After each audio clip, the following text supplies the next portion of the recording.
Quand j'écoute Tex ou quand je regarde Bigard, ça m'arrive parfois par erreur de le regarder, moi je me sens atteinte dans ma dignité. Je me suis pas sentie atteinte dans ma dignité par le sketch de Desproges. J'ai eu le sentiment qu'il se moquait de l'antisémitisme.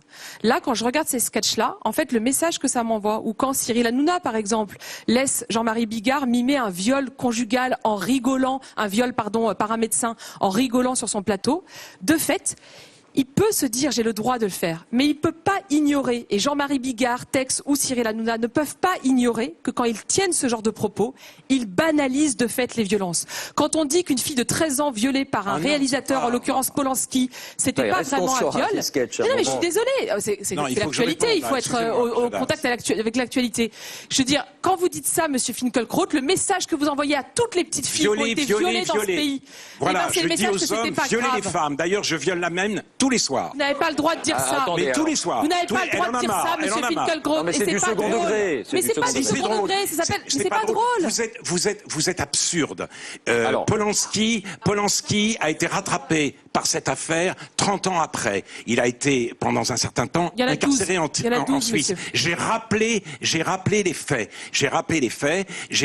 Alors, cette jeune fille qui avait en l'occurrence 13 ans et 9 mois, je dirais chose, elle n'était pas impubère, elle avait un petit ami, elle a eu cette relation avec Polanski, il a été accusé de viol,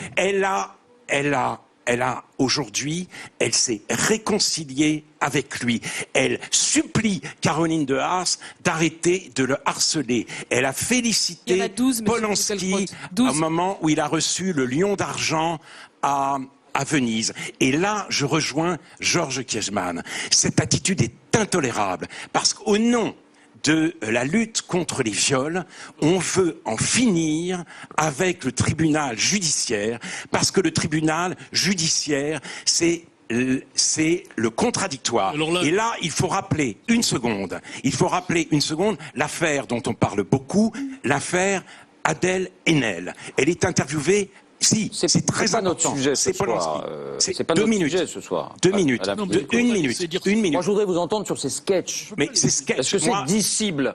Ou est-ce que ça doit être banni? Ce qui est aujourd'hui en train de se faire, c'est que on invite les femmes à ne plus aller vers la justice. Le pouvoir médiatique est en train, le quatrième pouvoir est en train de bouffer le troisième, ce qui met Edoui Plenel dans un véritable état de délectation. Il n'est plus journaliste, il est procureur, il est magistrat du siège. L'homme est accusé. Quand il est accusé, il est condamné à la mort sociale. C'est ça qui n'importe quoi. Aujourd'hui, s'il vous plaît. Et c'est extrêmement grave. C'est n'importe quoi. Attendez, là, on n'est pas sur le débat médiatique ou judiciaire, s'il vous plaît.